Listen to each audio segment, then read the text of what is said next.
여러분 안녕히 주무셨습니까? 가장 빠르게 만나는 글로벌 뉴스 분석 굿모닝 530 글로벌 2부 이어가겠습니다. 미국에서 코로나19 사망자 수가 20만 명을 넘어섰습니다. 사망자 수가 이렇게 계속 늘어나다 보니까 코로나19에 대한 우려감은 지속되고 있는 상태인데요. 그럼에도 불구하고 미국 증시는 아마존을 비롯한 기술주들이 크게 반등하면서 미국 증시의 상승을 이끌었습니다. 자, 반면에 테슬라의 경우에는 배터리데이 가장 중요한 이벤트 가운데 하나죠. 지금 이미 주주총회는 시작이 됐습니다. 자, 이 배터리데이의 행사를 앞두고 하루 앞두고 일론 머스크가 트윗을 통해서 투자자들의 어떤 심리를 약간 억제하는 그런 트윗을 내리다 보니까 이 때문에 테슬라는 지난 밤 사이에 하락한 채 마감이 됐습니다. 지금 현재 이 배터리데이 그리고 주주총회가 진행이 되고 있는데 저희가 실시간 중계를 준비하고 있습니다. 동시 통역까지도 준비를 하고 있고요.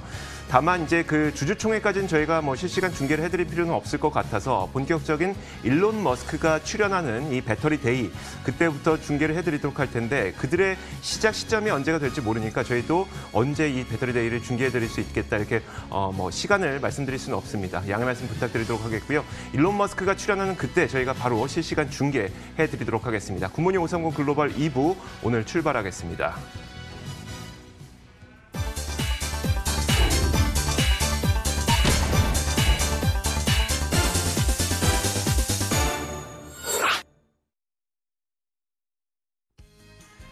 자, 마감 시황부터 살펴보도록 하겠습니다. 클로징벨 중계석이고요. 오늘도 장혜진 앵커, 로즈스타 투자자문 최진석 포트폴리오 팀장 함께하겠습니다. 어서 오세요. 자, 먼저 미국 시장 어떻게 마감됐는지부터 살펴볼까요? 네, 현지 시간 20일 미국 3대 지수는 반등에 나서면서 상승 마감을 했습니다. 전 세계적으로 코로나19 재확산에 대한 우려가 커짐에도 불구하고 이날은 그동안 부진했던 기술주, 특히 아마존이 기술주 상승을 주도해서 반등에 나서주면서 지수 상승을 이끌어줬는데요. 번스타인에서 아마존에 대한 투자 의견을 보유해서 매수로 전환하면서 이날 크게 반등을 했고요. 반면에 장 마감 이후 테슬라 측에서 현재 지금 주주총회를 진행을 하고 있는데 이 배터리데이 행사를 앞두고 어제죠. 이 일론 머스크 CEO가 자체 배터리 셀의 대량 생산이 아직까지는 좀 어렵다. 라면서 2022년에나 기대가 가능하다는 트윗을 올려 실망감이 일어 5% 하락한 채 마감을 했습니다. 다행히 시간의 거래에서는 현재 상승 중이고요. 이외에도 마감 이후에 나이키가 실적을 발표했는데 예상을 웃도는 분기 실적이 시간의 거래에서 급등하는 모습을 보여주고 있습니다.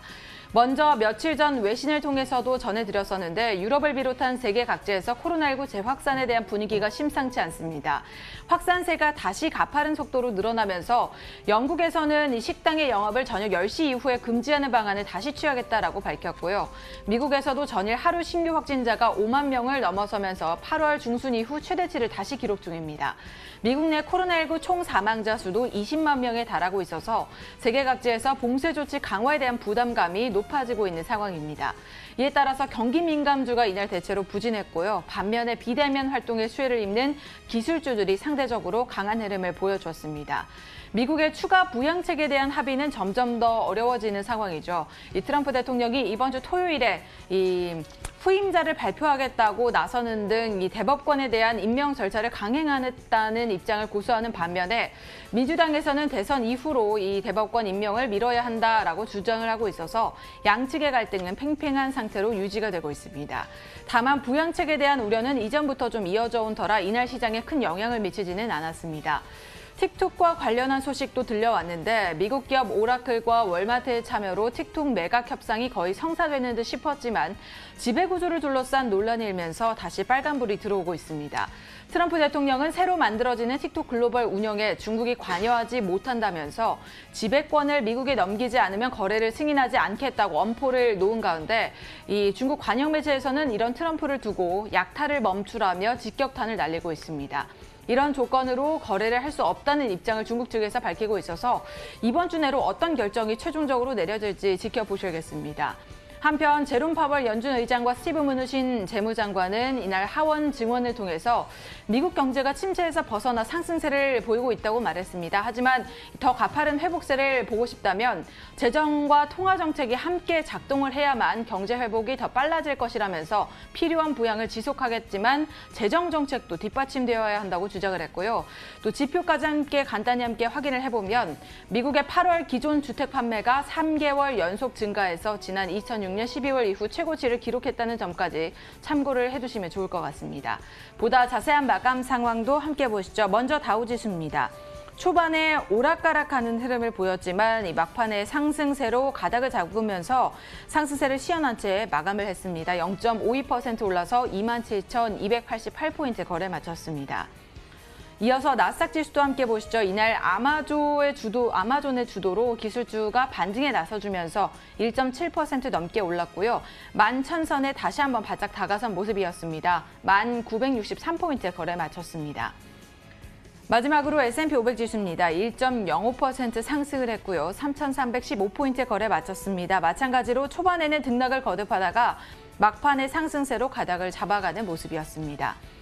이날 증시는 전반적인 반등이 있으면서 이제 미국 증시도 좀 상승을 하면서 마감을 했다라고 판단해 볼 수 있을 것 같은데요. 팀장님, 이날 증시 어떻게 좀 분석을 해볼 수 있을까요? 네, 전일장 막판에 좀 조짐이 나왔죠. 즉 대형 기술주에 대해서 저가 매수세가 좀 유입되려는 그런 조짐이 전일장 마감 쪽에 좀 나왔었습니다. 그 분위기가 결국은 오늘장까지 좀 이어지면서 간만에 좀 반등한 것으로 해석이 되고요. 아마존 같은 경우에 이 새 매수콜을 받고 급등을 했습니다. 근데 그 이유가 매력적인 진입점이 형성됐다라는 게 근거였습니다. 즉 기술주 전반에 대해서도 약간 이런 심리가 좀 일다 보니까 결국 오늘 같은 경우에는 매수세가 유입이 된 것 같고요. 하원에 이제 등판을 한 이 제롬 파월 연준 의장 같은 경우에도 경기 활동이 그래도 반등이 됐다라는 얘기를 좀 전했습니다. 이번에 FOMC 결과를 좀 놓고도 이 연준의 여전한 경기 비관론이 시장에 좀 악재로 작용했다라는 해석이 좀 많았었기 때문에 파월 의장이 그래도 경계론 속에서도 좀 낙관론을 펼친 것 역시도 좀 호재로 작용한 것 같고요. 다만 영국에서 실제로 레스토랑이라든지 술집에 대한 영업 제한을 발표하는 등 좀 불안 요인은 또 남아있는 장세라고 볼 수가 있겠습니다. 자, 이어서 상품 선물 시장도 살펴보도록 하겠습니다. 지난 밤 사이 국제 유가가 반등했습니다만 상당히 제한된 모습이었습니다. 국제 유가의 경우에는 계속 코로나19에 대한 우려감이 지속되다 보니까 이런 것들이 이 상단을 제한하는 요인으로 작용을 하고 있고요. 미국에서는 코로나19 사망자 수가 20만 명을 넘어섰고 유럽 지역에서 코로나19 확진자 수가 크게 늘어나면서 여러 가지 영업 제한 조치들이 반려가 되고 있죠. 이런 것들이 유가 상단을 제한하고 있었습니다. 자, 그러다 보니까 40달러를 넘어서지 못한 채 마감이 됐습니다. 0.6% 올라서 39.55달러에 WTI 마감됐습니다. 자, 이어서 국제 금값도 살펴보도록 하겠습니다. 며칠 동안 낙폭을 좀 키워나가고 있는 모습인데요. 지난 밤 사이에도 낙폭을 확대했습니다. 달러 강세가 나타나고 있고 또 파월 의장이라든지 아니면 찰스 에반스 등 여러 연준 의장들의 발언이 이번 주에 예정이 되어 있습니다. 이 예정된 연준 의장들의 발언을 좀 지켜보자는 관망 심리까지 작용을 하면서 국제 금값은 하락했다는 분석입니다. 0.3% 내려서 1,904.3달러에 마감됐고요. 이어서 10년물 국채 금리 한번 살펴보겠습니다. 큰 변화는 없었는데 조금 올랐습니다. 0.676%를 기록하고 있고요. 마지막으로 달러 인덱스, 달러 강세가 나타나는 게 아닌가 약간 우려됩니다. 94에 육박하는 모습이 나타났고요. 지난 밤 사이에는 0.3% 정도 올랐습니다. 자, 지금 현장 중계를 한번 살펴보도록 할 텐데요. 현장에서 현재 일론 머스크가 출연을 했다고 합니다. 한번 보도록 하죠. 자, 프리먼트 지역에서 지금 주주총회가 진행되고 있는 가운데 일론 머스크가 나왔습니다. 일론 머스크가 이제 주주들을 향해서 손길을 흔들었고요. 한번 직접 들어보겠습니다. Tough times, good times. It's been great. Really appreciate everyone who's put their hard-earned money into Tesla. 저 오늘 참석해주신 여러분께 감사 인사드리고요. 또 주주 여러분들께 감사 인사드립니다. 네, 올해 한 해는 참 좋은 해였습니다. 네, 그리고 앞으로도 좋은 시간들이 우리에게 많이 올 거라고 생각합니다. 오늘 있을 정말 중요한 일은 사실 배터리데이 행사죠. 그래서 지금 무슨 일이 우리 테슬라에서 일어나고 있는지에 대해서 여러분들께 요약해서 정리해 드릴 겁니다. 올 한 해 동안 무슨 일이 있었는지. 저희는 공장을 새로 설립하고 있는 데에도 주력을 다하고 있고요. 네, 상하이 팀에 계속해서 설립을 하고 있는 중입니다. 이렇게 왼쪽에서 보시다시피 굉장히 아무것도 없는 황폐지에서 오른쪽에 보이는 공장으로 탈바꿈을 했고요. 멋있죠? 제가 생각하기에 굉장히 여러분이 아셔야 할 법한 한 가지는 저희가 중국에도 저희 제조 공장을 가지고 있다는 점입니다. foreign factory in China is a really big deal. 저희는 그 유일하게 이러한 중국에 가지고 있는 외국 공장은 굉장히 중요한 큰 중요성을 띠고 있습니다. 올해 우리가 달성한 결과들은 테슬라 차이나 팀의 노력이 없었더라면 불가능했을 겁니다. 굉장히 감사 인사를 전해드리고요. 상하이 공장을 계속해서 발전시켜 나갈 예정입니다. 저희는 100만 대 이상의 차량을 생산할 것을 중국 공장에서 기대를 하고 있습니다. 네. 또한 저희는 올 한 해 동안 모델 Y에서 막대한 대량 생산을 이루어낼 수가 있었는데요. 새로운 차량 생산과 런칭 그리고 공장의 제조 공정을 확대시켜 나가는 데에도 주력을 다하고 있습니다. 이 신규 기술 사실 굉장히 어려운 기술이고요. 또 우리 모델 생산하는 것 또한 어려운 일입니다.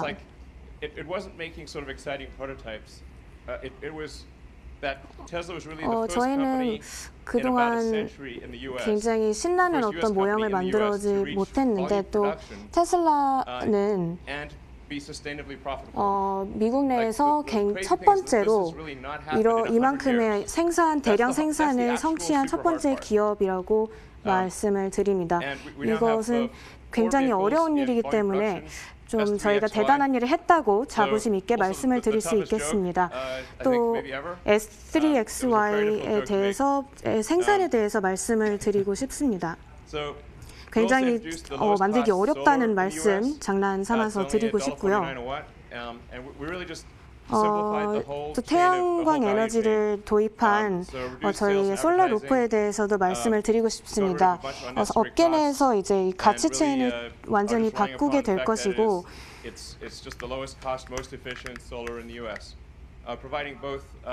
가장 효율성이 좋고 또 가격 경쟁력까지도 갖춘 그런 솔라 루프라는 점을 말씀드리고 싶습니다. 이것도 그 성능을 갖추기 굉장히 어렵기는 하지만 저희가 계속해서 노력하고 있다는 점을 말씀드립니다. 이거는 지금 저희가 지난 4연속 4분기 동안의 실적을 나타낸 그래프입니다. I mean, to do this in extremely difficult times against a wide range of adverse circumstances. 이렇게 어려운 시기 동안에 이러한 실적을 거두기란 정말 어려운 일이었으리라고 믿는데요. 정말 어려웠을 겁니다. 제가 생각하기에는 저희가 굉장히 보장된 어떤 미래를 선보이고 있다고 생각합니다.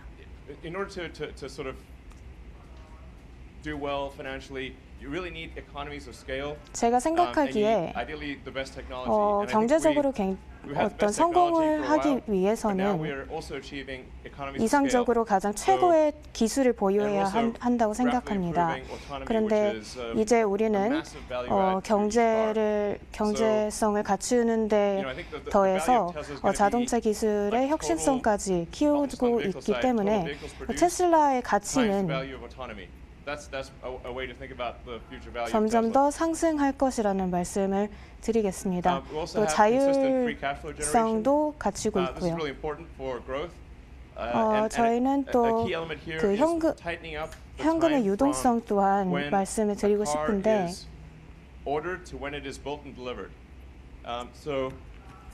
자동차 차량이 주문이 되고 제작이 되기까지의 과정입니다.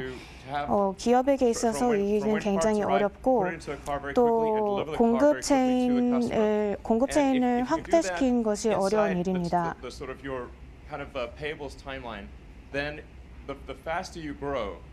그런데 만약에 이를 시간 내에 모두 달성할 수 있다면 일을 빨리 할 수 있고 또 돈을 더 많이 갖출 수만 있더라면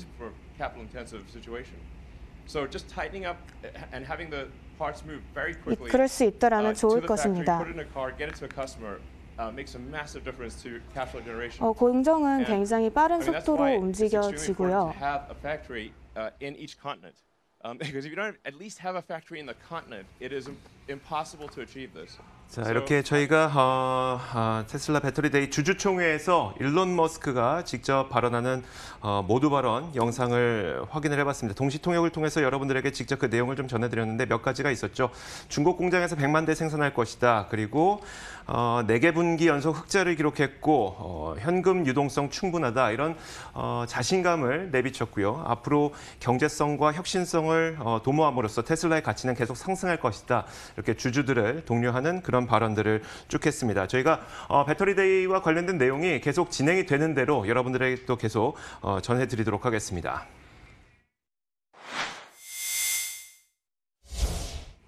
자, 지난 밤 사이 나왔던 여러 가지 외신들도 한번 살펴봐야 되겠죠. 먼저 최진석 팀장님이 꼽았습니다. 어떤 내용일까요? 네, 9월 들어서 이 미국 증시의 변동성이 좀 높아지면서 증시에 좀 비관론을 반영한 투자 포지셔닝이 늘고 있다는 소식을 준비해봤습니다. JP모건이 이날 공개한 자료에 따르면요. 지난주에 공매도가 가능한 미국 주식 중에 쇼트 인터레스트 비율, 즉 공매도 이 가정 가운데서 주식을 빌렸으나 아직 상환하지 않은 그 비율이 7%를 상회를 하면서 지난 7월 이후에 최고 수준을 기록했다고 하는데요. 8월에는 약 6%에 불과했던 이 공매도 잔량 비율이 지난 3월 증시 급락 이후 최대폭으로 상승한 것이기도 하다고 합니다. 숏 인터레스트, 그러니까 공매도 또는 공매도 미상환 잔량이라고 얘기를 하는데 주식을 이제 빌렸지만은 더 낮은 가격에 파는 공매도는 완료가 안 된 물량이라고 해석할 수가 있겠습니다. 이 해당 비율이 높다는 말은 즉 공매도 투자자가 주가가 앞으로 더 내릴 걸로 보고 아직까지는 좀 상환을 하지 않고 있다는 뜻으로 해석할 수 있을 것 같은데요. 그래프를 한 가지 좀 준비를 해봤습니다. 그 추이를 한번 보더라도 밑에 이 선이 미국 주식에 대한 공매도 잔량 이 비율 추이가 될 텐데요. 이 비율이 3월에는 9%를 상회하면서 굉장히 증시에 대한 비관론이 팽배했음을 좀 증명을 했습니다. 하지만 꾸준히 좀 하락세를 보여왔는데 이번에 마지막 꼬리에서 좀 반등하는 모습을 보여준 것이 되겠습니다. JP모건에서는 여전히 미국 주식에 대한 공매도 잔량 비율이 타국 주식 대비해서 낮은 수준이지만은 전반적인 리스크 회피 현상이 지금 나타나고 있기 때문에 이 수치가 추가로 상승할 가능성이 있다라고 지적을 했습니다. 9월 들어서 투자 심리가 확 바뀐 것 같은 느낌을 저희는 받고 있거든요. 이런 가운데 공매도 비율이 늘어나고 있다. 빠르게 전고점을 회복하긴 좀 시간이 걸리겠다는 의견을 받아들여야 될까요? 맞습니다. 이 같은 지표도 결국은 투자 심리의 변화를 좀 증명을 하고 또 입증을 하는 그런 지표이기 때문에 결국은 한번 급한 좀 조정을 겪고 나서 움츠러든 투자 심리를 그대로 좀 반영했다라고 해석할 수가 있을 것 같습니다. 그러면은 이 결국은 본격 반등 전에 추가 하락 가능성이 존재한다는 뜻으로도 좀 해석을 할 수가 있을 것 같은데요.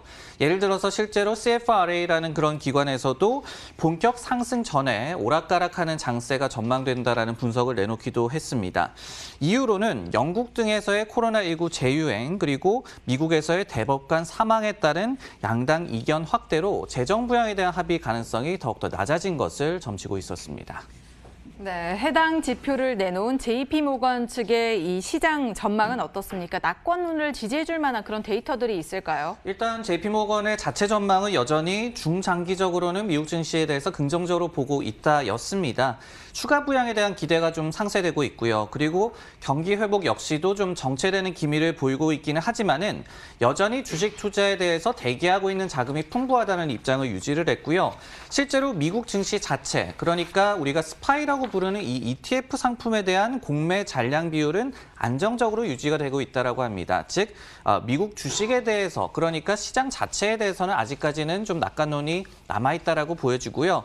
여기에 더해서 주요 기관들 간의 미국 주식 선물에 대한 이 포지션도 증가하는 추세라고 JP모건에서 밝혔기 때문에 비단 이렇게 또 나쁜 지표만은 있는 것은 아니다라고 해석할 수가 있을 것 같습니다. 네, 다음 뉴스는 이조 앵커의 픽입니다. 내용 확인해 보겠습니다. 자, 지금 배터리데이 주주총회가 진행이 되고 있습니다. 지금 현재 일론 머스크가 주주총회에서 이 주주들을 향해서 여러 가지 메시지를 전하고 있는데요. 아직 본격적인 배터리데이 행사는 시작되지 않았기 때문에 그 행사가 시작되는 대로 저희가 실시간 중계 계속 이어드리도록 하겠습니다. 자, 그렇다면 배터리데이에서는 어떤 내용을 좀 기대해 볼 수 있을까? 테크크런치에서 몇 가지 관전 포인트를 정리를 해드렸습니다. 자, 한번 내용을 살펴보도록 하죠. 자, 첫 번째로 테크크런치에서 한 내용은 바로 이겁니다. 로드스터라든지 아니면 테슬라 세미, 이런 사이버 트럭 이런 것들의 생산량을 뒷받침할 수 있을 만한 배터리 생산 계획을 발표하게 될 것이냐 이것을 첫 번째 관전 포인트로 제시를 했고요. 두 번째가 파나소닉이나 아니면 LG화학, CATL 이들의 배터리셀을 계속 구매를 늘릴 것이냐. 일단 일론 머스크는 어제 자신이 트윗을 통해서 얘기한 바로는 구매를 줄이지 않고 늘릴 것이다라고 얘기를 했었죠. 과연 이 계획을 내놓을 것이냐가 중요하다고 얘기를 했고 그 다음으로는 과연 배터리셀을 자체 생산할 것이냐. 테슬라는 현재 파나소닉의 배터리셀을 수입해서 이걸 조립한 다음에 그 배터리를 차에다 넣고 있습니다. 과연 이 배터리셀을 자체 생산할 것이냐, 즉 내재화할 것이냐 이 내용도 나올지 여부를 보셔야 될 것으로 보입니다. 그 외에도 뭐 배터리 효율을 20% 정도 향상할 수 있는 어떤 구체적인 계획이 나올 것이냐 뿐만 아니라 크기가 약 2배 정도 늘어난 게 이제 에너지 밀도가 4배 늘어난 그 하이볼륨 배터리라고 얘기를 하죠. 이 하이볼륨 배터리에 대한 구체적인 계획 나올 것이냐 이런 부분도 있고요. 마지막으로 100만 마일 배터리가 과연 공개될 것이냐 이런 여러 가지 관전 포인트들을 제시했는데 이런 가운데 사실 지금까지 한 10여 년 동안 테슬라에 대해서 긍정적인 의견을 내놓았었던 베어드라고 하는 IB에서 이런 의견을 내놨습니다. 배터리 대회 하루를 앞두고 10년 동안 기다릴 수 있다면 테슬라에 대해서 지금 사라라는 의견을 내놨는데요. 두 가지 의미를 다 포함시키고 있죠. 장기적으로 성장할 수 있다는 믿음은 있지만 지금 가격은 너무 비싸다라는 의미를 포함시키고 있는데 그의 말을 직접 인용을 해보자면 현재 투자자들은 2028년에서 2030년치의 이익을 갖다 쓰고 있다라고 지적을 하면서 10년 정도 기다릴 수 있다면 지금 사라라는 의견을 내놓기도 했습니다. 자, 팀장님 일단 그 뭐 여러 가지 의견들이 계속 나오고 있는 상태인데요. 일단 이번 배터리 데이의 핵심 포인트 뭐라고 봐야 될까요? 일단은 지금 그 행사가 진행 중이기 때문에 제가 그 내용을 뭐 전망하는 거는 의미가 없을 것 같고요. 두 가지 정도 좀 말씀을 드리고 싶습니다. 첫 번째로 시장 반응에 대해서 예상을 좀 전해드리면요. 일단은 이번 이벤트가 결국은 뉴스에 팔아라라는 격언이 적용될지 여부에 대해서 좀 말씀을 드리도록 하겠습니다. 크레딧 스위스라는 IB에서는 결국은 기대치가 그동안 좀 너무 높았었기 때문에 충분히 이 같은 반응이 가능하다라는 분석을 내놓은 바가 있는데요. 하지만은 전일에 이제 머스크 CEO가 트윗을 좀 남김으로써 기대치를 좀 많이 낮췄습니다. 그러면서 실제 오늘 정규장에서도 주가가 좀 많이 빠졌죠. 그렇기 때문에 이 같은 좀 기대치를 미리 낮춘 효과로 인해서 그리고 이번에 어쨌든 간에 향후 중요한 성장에 대한 내러티브를 발표할 것이기 때문에 크레딧 스위스에서는 매도세가 나타나더라도 결국은 다시 한번 매수세가 좀 유입이 될 것이다라고 전망을 했고요. 그리고 두 번째로 이번 배터리데이 내용과 관련해서 엄청난 그런 내용이 나오기보다는 실현 가능한 계획이 나왔을 때 더욱더 좀 긍정적인 반응이 나올 수 있다는 말씀을 드리고 싶습니다. 뱅크 오브 아메리카에서 이 같은 전망을 좀 제시를 했는데 모델 3와 Y의 글로벌 양산을 확대한다라는 계획을 좀 발표를 한다든지 아니면은 사이버 트럭이라든지 세미 그리고 로드스터와 같은 신차 모델의 출시 시기와 관련한 좀 언급을 할 경우에 오히려 어떤 100만 마일 배터리라든지 이런 정말로 혁신적인 그런 기술이 아니더라도 단기적인 좀 가시성을 높여주는 그런 소식이 나왔을 때 오히려 시장의 반응이 좀 긍정적으로 나타날 가능성을 좀 염두를 해야 될 것 같습니다. 네, 알겠습니다. 자, 마지막으로 장혜진 앵커가 꼽은 외신도 살펴보도록 하죠. 네, 제롬 파월 연준 의장과 스티브 무누신 재무장관은 현지 시간 22일부터 사흘간 경제금융서비스위원회 등의 청문회에 참석합니다. 이날 위원회에서 증언을 하기 전부터 사실 파월 의장은 경제 회복의 향후 경로는 이 바이러스를 통제하느냐와 정부에서 어느 정도 규모의 재정 부양책을 펼치느냐 여기에 달려 있다라고 강조를 해왔었는데요. 이들은 이 자리에서 미국 경제가 현재 침체기에서 벗어나서 상승세, 회복 국면을 맞이하고 있다면서 이 재정 정책이 함께 작동을 한다면 경제 회복은 더 빨라질 것이라며 긍정적인 경제 소식은 항상 이 재정 부양책과 함께 나왔었다라고 덧붙였습니다. 따라서 연준 역시 필요한 부양을 지속하겠지만 재정 정책 역시 좀 필요하다라고 촉구를 했죠. 이런 가운데 무누신 재무장관은 미국이 역사상 그 어떤 위기 상황보다 가장 빠른 회복세를 보이고 있다면서 오는 3분기에 대한 기대를 표시를 했습니다. 3분기에는 소매 판매, 주택 판매, 제조업 성장, 기업 활동 증가에 힘입어서 강한 성장세가 두드러질 것으로 전망을 하고 있고요. 그러면서도 추가 부양책과 관련해서는 여전히 필요하다는 입장을 다시 한번 강조하면서 시사를 했습니다. 사실 연준은 코로나19로 인해서 경제 충격 완화를 위해 수조 달러의 유동성을 공급을 하고 기준금리도 장기간 제로 수준으로 유지하겠다라고 지난 며칠간 이 입장을 밝혔는데 그러나 연준은 어디까지나 돈을 빌려주기만 할 뿐 부양책이 있어야지만 직접 대출이 가능하기 때문에 이것이 하루빨리 합의가 돼서 나와야 한다라고 거듭 촉구를 했습니다. 한편 내리 커들로 백악관 국가경제위원회 위원장은 이날 미국 경제가 자립 가능하고 또 강력한 회복세를 보고 있다면서 경기 부양이 더 이상 필요하지 않을 수 있다고 말해서 여전한 혼선을 빚고 있습니다. 부양책과 관련해서는 합의가 이루어지지 않는 상태에서 이렇다 저렇다 하는 의견들이 사실 많이 나오고 있습니다. 만일 이대로 대선 이후로 부양책 합의가 미뤄진다면 어떤 결과가 예측 가능할까요? 커들로 위원장의 말은 결국은 대규모 이제 부양을 다시 한번 좀 했을 때 재정 적자를 키울 수가 있겠고 그리고 업무 복귀에 대한 요인을 줄일 수가 있다. 그러면서 이른바 좀 말라깽이, 굉장히 좀 적은 규모의 부양책을 제시를 했던 공화당의 입장과 좀 일치하는 발언으로 해석을 할 수가 있을 것 같습니다. 여기에 또 더해서 최근에 이 미국에서 대법관이 이제 사망을 하면서 트럼프 행정부에서는 다시 신임을 좀 임명을 강행하겠다는 입장이고 그리고 민주당에서는 대선 이후에 좀 임명을 해야 된다는 입장을 보이고 있기 때문에 CFRA라는 그런 기관에서는 재정 부양 합의가 더욱더 요원해졌다라는 그런 분석을 내놓기도 했습니다. 그렇다면 이대로 좀 계속 미뤄진다? 그때 두 가지 정도의 좀 영향을 예상을 해볼 수가 있을 것 같은데요. 첫 번째로 이제 경제에 대한 영향입니다. 미국에서 주택 시장의 회복세가 좀 가속화가 계속해서 되고 있기 때문에 지탱을 해주고는 있지만은 최근에 저희가 소비 지표에서도 좀 확인을 해봤듯이 아직까지는 추가 부양 없이 자생할 능력은 좀 없는 것으로 판단이 되고 있는 그런 상황입니다. 그리고 두 번째로 증시에 대한 영향을 좀 생각을 해봤을 때도 9월 들어서 미국 증시에 대한 급격한 좀 변동성이 나타나고 있는데 물론 밸류에이션에 대한 우려가 있습니다. 하지만은 그 브릿지 역할을 해줄 추가적인 재료, 그러니까 추가 재정 부양 합의가 나오지 않았기 때문에 어떻게 본다면은 증시 역시도 좀 불안한 상황이 지속되고 있다라고도 볼 수가 있겠죠. 실제로 모건 스탠리에서도 추가 부양 합의 지연 시 9월과 10월에 증시의 추가 상승 여력이 제한적일 수 있다라고 분석을 제시한 바가 있습니다. 자, 이렇게 오늘 글로벌 뉴스는 여기까지 살펴보도록 하겠습니다. 지금까지 장혜진 앵커 그리고 로제타 투자자문 최진석 포트폴리오 팀장 함께했습니다. 고맙습니다.